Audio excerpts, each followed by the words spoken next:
Puji Tuhan, selamat pagi, jemaat Tuhan yang terkasih dalam nama Yesus. Senang kembali boleh bertemu dengan saudara di dalam ibadah pagi kita setiap pagi. Pagi ini kita sama-sama membaca kembali dari kitab Amsal 21 ayat 17 dikatakan orang yang suka bersenang-senang akan berkekurangan. Orang yang gemar kepada minyak dan anggur tidak akan menjadi kaya. Dalam sebuah terjemahan lain dikatakan, orang yang gemar bersenang-senang akan tetap berkekurangan. Orang yang suka berpoya-poya tidak akan menjadi kaya. Nah, saudara yang kekasih dalam nama Yesus, di dalam ayat-ayat ini, kitab Amsal ini mengingatkan kita tentang gaya hidup, ya, tentang pola hidup. Ya, orang yang katanya punya gaya hidup atau pola hidup suka bersenang-senang akan berkekurangan. Orang yang gemar kepada minyak dan anggur. Minyak dan anggur itu bicara tentang kemewahan. Orang yang gemar kepada kemewahan. Atau terjemahan yang lain tadi berkata suka berpoya-poya tidak akan menjadi kaya. Jadi hari ini Bapak Ibu saya mau mengajak kita ya untuk kita melihat bahwa ayat di atas ini berbicara tentang dua hal. Yang pertama, gaya hidup seseorang. Ya, yang kedua, pola hidup manusia akhir zaman. Nah, gaya hidup seseorang itu, saudara, adalah sebuah kebiasaan, ya, sebuah kebiasaan yang dibangun dalam keluarga atau mungkin gaya hidup seseorang yang dibangun oleh dirinya sendiri. Nah, yang kedua, kita bicara tentang pola hidup manusia akhir zaman, yang hedonisme, yang hidupnya itu memuaskan hawa nafsu. Bapak Ibu, gaya hidup seseorang kerap kali sukar dirubah dan sudah menjadi bahagian hidup yang tidak terpisahkan.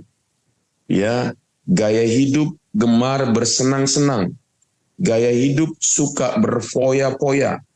Ya, tentunya Bapak Ibu, tidak semua orang, setiap orang tidak suka dengan namanya hidup berkekurangan. Setiap orang kalau ditanya, ya pasti semua orang kepengen menjadi kaya. Namun masalah terbesar mereka terbesar dalam hidup ini adalah gaya hidupnya. Pola hidup di masa lalu yang sudah mendarah daging dan telah memerintah seluruh tindakan dan perbuatan seseorang. Ya, salah satu anak kami, ya Bapak Ibu, dulu punya pola hidup seperti ini. Ya, dia memiliki pola hidup yang suka dengan namanya kemewahan, ya. Kalau dia punya tas, dia mesti punya tas yang branded. Kalau dia punya sepatu, dia harus punya sepatu yang branded. Kalau dia punya pakaian, dia mesti punya pakaian yang branded. Ya. Nah, kenapa ini bisa terjadi? Ya, kami sebenarnya hidup sederhana Bapak Ibu, ya. Tapi memang anak kami ini ya sangat dimanjakan oleh kakeknya. Ya, kakeknya itu sangat sayang kepada dia karena dia adalah cucu yang pertama. Ya, jadi apa saja permintaannya itu diikutin oleh kakeknya. Dia senang sama kakeknya, dia sayang sama kakeknya dan kakeknya juga sayang sama dia. Ya, jadi apa yang dia alami itu terbawa-bawa. Ya, jadi dia suka dengan namanya kemewahan, ya, suka dengan namanya segala sesuatu yang berkelas, ya. Nah, ketika dia bersama dengan kami, ya, tentunya dia punya kakek yang mencukupkan dia. Nah, lalu ketika dia pindah ke Australia, ya, dia punya gaji sendiri dari pekerjaannya. Nah, ketika dia punya gaji sendiri dari pekerjaannya, akhirnya dia dapat mempergunakan uangnya semaunya dia. Nah, Bapak Ibu, akhirnya anak kami ini ya membeli tas yang branded, banyak sekali sepatunya, banyak sekali pakaiannya, ya banyak sekali aksesorisnya, dan semua itu yang mahal-mahal. Ya, akibatnya apa? Akibatnya dia nggak punya banyak uang, karena uang yang dia punya itu sudah dia habiskan untuk membeli barang-barang yang mewah. Ya, sampai akhirnya ketika dia menikah, dia ketemu dengan seorang pria yang memiliki kebiasaan yang sangat berbeda. Ya, dia memiliki sebuah perencanaan, ya, sehingga ini menjadi satu mereka perlu penyesuaian, karena yang satu memiliki perencanaan, yang satu tidak memiliki perencanaan, Bapak Ibu. Ya, nah akhirnya puji Tuhan, mereka sekarang akhirnya bisa menyimpan, karena mereka akhirnya memiliki keseimbangan dalam hidup mereka. Bapak Ibu, kunci dalam hidup ini adalah keseimbangan. Ya, tidak pelit, tapi juga tidak berfoya-foya, tetapi adalah sebuah kehidupan yang dikelola dengan baik. Ya, nanti kita akan lihat. Nah, di dalam Alkitab dikatakan bagaimana anak yang bungsu, ya. Di dalam kitab Lukas 15 ayat 12 sampai 14 dikatakan, kata yang bungsu kepada ayahnya, Bapa, berikanlah kepadaku bagian harta milik yang menjadi hakku. Lalu ayahnya membagi-bagikan harta kekayaan itu di antara mereka. Beberapa hari kemudian anak bungsu itu menjual seluruh bahagiannya itu, lalu pergi ke negeri yang jauh. Di sana ia memboroskan harta miliknya itu dengan hidup berpoya-poya.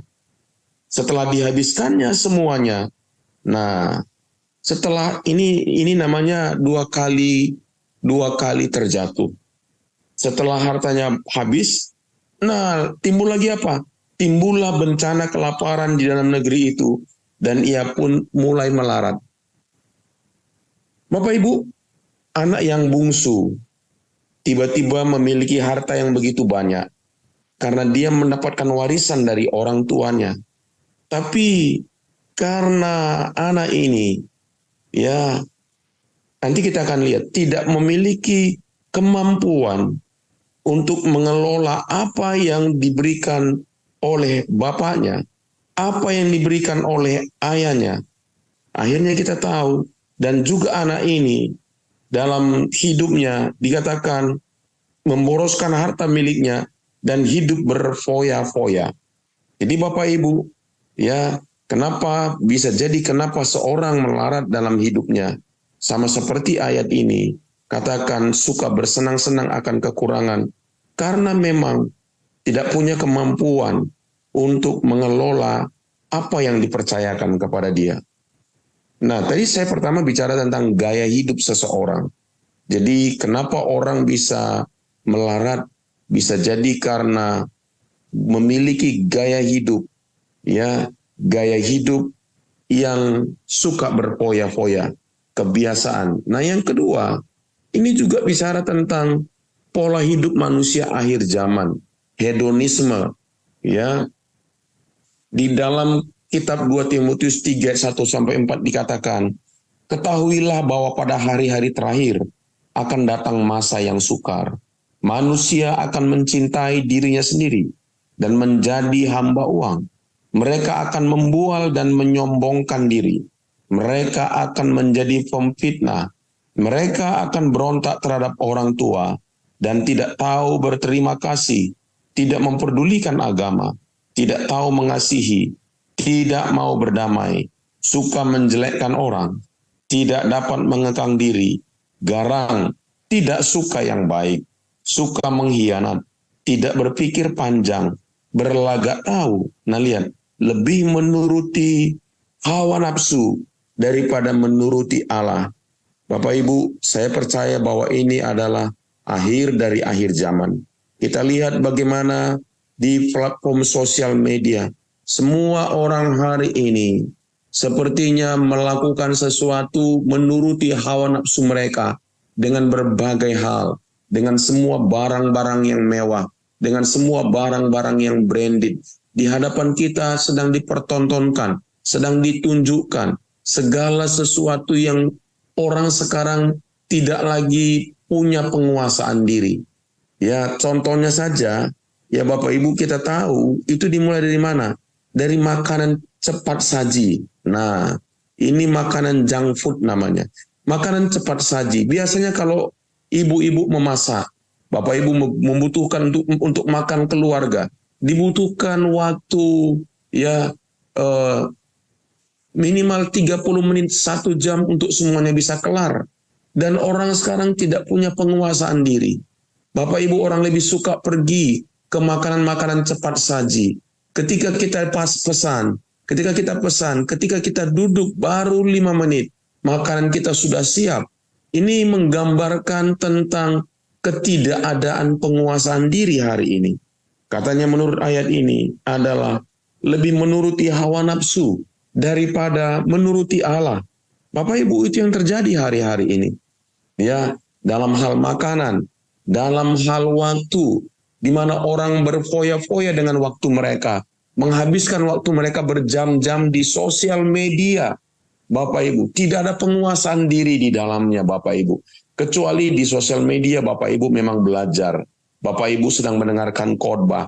Bapak Ibu sedang belajar sesuatu sesuai dengan bidang yang Bapak Ibu minati. Silakan berselancar di sosial media. Silakan pergunakan sosial media. Tetapi kalau hanya sekedar sebagai konsumen, sebagai pemuas hawa nafsu, ya maka Bapak Ibu akan sampai pada titik jenuh dan bosan dengan semuanya.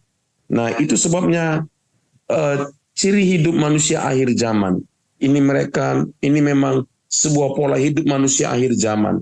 Di dalam kitab Lukas 21 ayat 34 dikatakan, jagalah dirimu, supaya hatimu jangan syarat oleh pesta pora dan kemabukan, serta kepentingan-kepentingan duniawi, dan supaya hari Tuhan jangan dengan tiba-tiba jatuh ke atasmu, seperti suatu jerat. Jadi kita diajak untuk sadar, ya, supaya kita hidupnya jangan syarat oleh pesta pora. Pesta boleh Bapak Ibu. Pesta pora itu artinya berlebih-lebihan.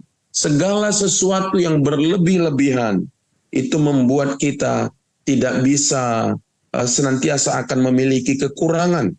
Matius 24 ayat 38 dikatakan, sebab sebagaimana mereka pada zaman sebelum air bah itu makan dan minum, kawin dan mengawinkan, sampai pada hari Nuh masuk ke dalam bahtera.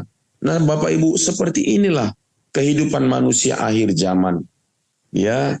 Nah, jadi Bapak Ibu yang kekasih, apakah yang harus kita lakukan sebagai orang percaya supaya kita tidak akhirnya berkekurangan, supaya akhirnya tentunya menurut ayat ini kalau orang yang suka berpoya-poya katanya tidak akan pernah bisa menjadi kaya. Jadi apa yang harus kita lakukan sebagai orang percaya? Nah, yang pertama Bapak Ibu, apapun yang Tuhan percayakan kepada kita, itu perlu kita kelola dengan baik. Itu perlu kita buat perencanaan dengan apa yang Tuhan berikan kepada kita.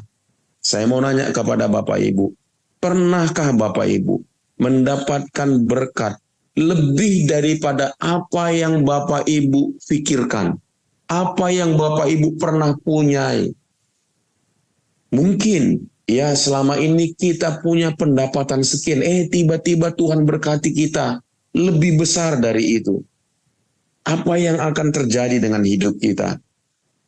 Nah, kalau kita belum berubah, kalau kita memiliki pola hidup yang suka berpoya-poya, maka apapun yang diberikan kepada kita itu akan habis ya dengan segera.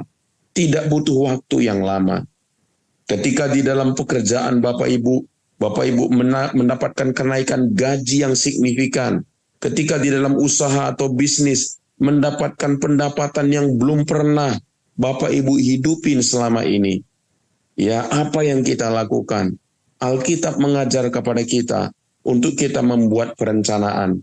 Mari kita lihat sejenak di dalam kitab Kejadian 41, bagaimana Yusuf di Mesir beroleh hikmat dan kebijaksanaan daripada Tuhan untuk mengelola Mesir pada waktu itu. Saya akan bacakan kepada kita. Ini waktu Firaun bermimpi. Lalu berkatalah Firaun kepada Yusuf, dalam mimpiku itu aku berdiri di tepi sungai Nil.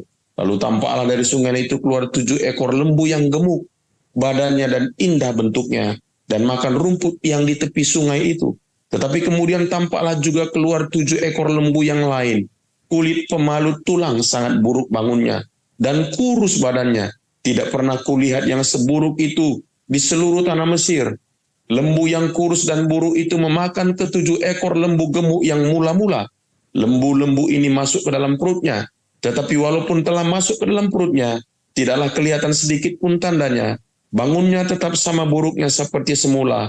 Lalu terjagalah aku. Selanjutnya dalam mimpiku itu kulihat timbul dari suatu tangkai 7 bulir gandum yang berisi dan baik. Tapi kemudian tampaklah juga tumbuh 7 bulir yang kering, kurus dan layu oleh angin timur. Bulir yang kurus itu memakan ke-7 bulir yang baik tadi. Telah kuceritakan hal ini kepada semua ahli, tetapi seorang pun tidak ada yang dapat menerangkannya kepadaku. Lalu kata Yusuf kepada Firaun, kedua mimpi tuanku Firaun itu sama. Allah telah memberikan kepada tuanku Firaun apa yang hendak dilakukannya. Ke-7 ekor lembu yang baik itu adalah 7 tahun. Dan ke-7 bulir gandum yang baik itu ialah 7 tahun juga. Kedua mimpi itu sama. Ke-7 ekor lembu yang kurus dan buruk yang keluar kemudian maksudnya 7 tahun. Demikian pula ke-7 bulir gandum yang hampa dan layu oleh angin timur maksudnya akan ada 7 tahun kelaparan. Inilah maksud perkataanku ketika aku berkata kepada tuanku Firaun, Allah telah memperlihatkan kepada tuanku Firaun apa yang hendak dilakukannya. Ketahuilah tuanku, akan datang 7 tahun kelimpahan di seluruh tanah Mesir. Kemudian akan timbul 7 tahun kelaparan. Maka akan dilupakan segala kelimpahan di tanah Mesir. Karena kelaparan itu mengurus keringkan negeri ini. Sesudah itu akan tidak kelihatan lagi bekas-bekas kelimpahan di negeri ini. Karena kelaparan itu, sebab sangat hebatnya kelaparan itu. Sampai 2 kali mimpi itu diulangi bagi tuanku Firaun, berarti hal itu telah ditetapkan oleh Allah. Dan Allah akan segera melakukannya. Oleh sebab itu baiklah tuanku Firaun mencari seorang yang berakal budi dan bijaksana dan mengangkatnya menjadi kuasa di atas tanah Mesir. Baiklah juga tuanku Firaun berbuat begini, yakni menempatkan penilik-penilik atas negeri ini. Dalam 7 tahun kelimpahan itu, memungut 1/5 dari hasil tanah Mesir. Mereka harus mengumpulkan segala bahan makanan dalam tahun-tahun baik yang akan datang ini. Dan di bawah kuasa tuanku Firaun, menimbun gandum di kota-kota sebagai bahan makanan serta menyimpannya. Demikianlah segala bahan makanan itu menjadi persediaan untuk negeri ini dalam ke-7 tahun kelaparan yang akan terjadi di tanah Mesir, supaya negeri ini jangan binasa karena kelaparan itu. Bapak Ibu yang kekasih dalam nama Tuhan Yesus, inilah hikmat yang dimiliki oleh oleh Yusuf, yang diberikan oleh Allah kepada dia. Bagaimanakah kita mengelola apa yang Tuhan percayakan kepada kita di tahun-tahun kelimpahan, di tahun-tahun di mana Tuhan memberkati kita. Bagaimana kita belajar mengelolanya dengan baik, bagaimana kita merencanakannya dengan baik, karena akan ada waktunya di mana akan terjadi seperti yang dialami oleh orang-orang Mesir ini, mimpi Firaun ini. Bapak Ibu, kadang-kadang ketika kita mendapatkan berkat yang begitu besar, kita tidak terbiasa mengelolanya, Bapak Ibu. Dan akhirnya ketika ada masa-masa di mana kesulitan datang, kita kebingungan, Bapak Ibu. Kita mungkin tidak mengelolanya. Kita sudah belajar 3 setia. Setia memberi. Setia menerima pertama. Kedua, setia memberi. Yang ketiga, setia mengelola. Bapak Ibu, ya banyak orang setia, ketiganya harus seimbang. Kita tidak bisa hanya setia menerima dan mengelola, tapi juga kita harus setia memberi. Karena firman Tuhan berkata, berilah maka kamu akan diberi. Ketika bangsa Mesir, kelimpahan bangsa-bangsa lain, kekurangan, mereka masih bisa menjual, mereka memberi. Jadi Bapak Ibu, demikian juga dengan hidup kita. Ya, kita tidak hanya bisa setia menerima, setia memberi, tapi tidak setia mengelola. Mungkin kita bilang, saya memberi, saya tapi tidak setia mengelola. Baru-baru ini kami ketemu dengan sepasang suami istri sahabat kami, teman kami. Bapak Ibu, mereka ini setia menerima dan setia memberi. Orangnya kelihatan sangat murah hati, tapi mereka seperti hidup di padang gurun. Apa yang ada hari ini, habis besok. Apa yang ada hari ini, habis besok. Mereka bilang, kami memang selalu ada, tapi mereka tidak punya sesuatu yang mereka bisa kelola. Seperti yang dikatakan oleh Bruce McDonald. Saya mau mengajak kita mengulang kembali khotbahnya itu. Ya, ada di YouTube-nya kita. Ya, bagaimana orang-orang hidup di padang gurun. Ya, mereka hidup hari demi hari. Hari ini ada, besok tidak ada. Hari ini ada, besok tidak ada. Tidak ada yang bisa mereka kelola. Jadi dalam hidup ini, betapa pentingnya 3 setia itu ada. Setia menerima. Menerima itu dengan bekerja keras, bekerja dengan sungguh-sungguh.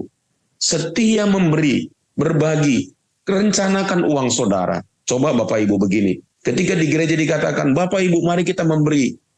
Kalau Bapak Ibu tidak rencanakan, Bapak Ibu tidak akan pernah memberi di gereja. Kenapa banyak orang tidak memberi di gereja? Mempersalahkan perpuluhan sekarang tidak lagi. Itu zaman dulu dan lain sebagainya. Di dalam Alkitab bahkan di dalam perjanjian baru, persembahan itu 100%. Alkitab berkata mereka menjual seluruh hartanya. Tetapi poin yang saya mau bagikan hari ini, mengapa kita sulit memberi Bapak Ibu? Karena kita tidak pernah merencanakan. Minggu ini berapa yang akan kuberikan? Minggu ini kenapa kita nggak pernah kelola duit kita? Kita nggak pernah menabung mungkin. Kita nggak pernah merencanakan memberi mungkin. Ya, kita tidak pernah merencanakan berbagi kepada orang miskin mungkin. Sehingga kita tidak bisa memberi Bapak Ibu. Itu sebabnya 3 setia harus ada. Setia menerima, setia memberi, setia mengelola. Jadi betapa pentingnya dalam hidup ini kita mengelola apa yang Tuhan berikan kepada kita. Apalagi mengelola waktu. Efesus 5:15-18. Bukan hanya mengelola harta benda kita, tapi waktu kita. Karena itu perhatikanlah dengan sesama bagaimana kamu hidup.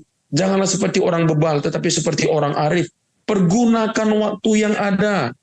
Ada waktu kita belajar, ada waktu kita bekerja, ada waktu kita tidur, ada waktu kita istirahat, ada waktu juga kita apa namanya traveling, ya kita berwisata, ya ada waktu untuk itu, ya jadi perlu dikelola. Waktu kita limpah sekali, kenapa? Kita nggak ada sesuatu yang kita kerjakan dengan baik. Kadang-kadang kita tidak pergunakan waktu itu. Kita hanya berselancar saja untuk hal-hal yang sia-sia Bapak Ibu. Ya, jadi waktu kita perlu kelola, uang kita perlu kelola.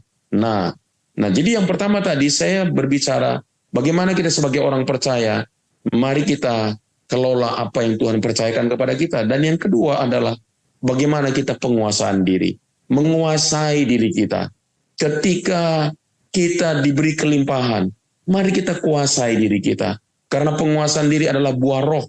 Galatia 5:22-23 dikatakan, tetapi buah roh ialah kasih, sukacita, damai sejahtera, kesabaran, kemurahan, kebaikan, kesetiaan, kelemah lembutan, penguasaan diri. Penguasaan diri sama dengan penyangkalan diri. Kadang-kadang yang paling mahal itu adalah membiayai gaya hidup seseorang. Hari-hari ini harga-harga naik. Tapi yang paling berbahaya adalah biaya gaya hidup seseorang. Itu sebabnya kita perlu penguasaan diri, perlu penyangkaran diri. 2 Petrus 1:5-6 dikatakan, justru karena itu kamu harus dengan sungguh-sungguh berusaha menambahkan kepada imanmu kebajikan, dan kepada kebajikan pengetahuan, dan kepada pengetahuan penguasaan diri, kepada penguasaan diri ketekunan, dan kepada ketekunan kesalehan. Jadi Bapak Ibu yang kekasih dalam nama Yesus, hari ini kita belajar bagaimana kita mengubah pola hidup kita, gaya hidup kita. Mari kita belajar mengelola apa yang Tuhan percayakan kepada kita, dan kita belajar menguasai diri. Kita berdoa. Bapa Surgawi, terima kasih untuk pagi ini. Kami sudah dengar firman-Mu. Tuhan, Engkau mengajari kami lewat kebenaran firman-Mu, supaya kami memiliki gaya hidup yang benar, gaya hidup kehidupan yang cukup. Terima kasih Tuhan, supaya kami tidak hidup berpoya-poya, tidak hidup bermewah-mewah. Apa yang Tuhan berikan kepada kami dapat kami kelola dengan baik. Kami bisa setia menerima, setia memberi, dan setia juga untuk mengelolanya. Tuhan, sehingga Engkau terus memberikan, melimpahkan kepada kami, karena kami boleh menjadi bendahara yang baik. Terima kasih Bapa, terpujilah nama-Mu, di dalam nama Yesus kami sudah berdoa dan mengucap syukur. Amin.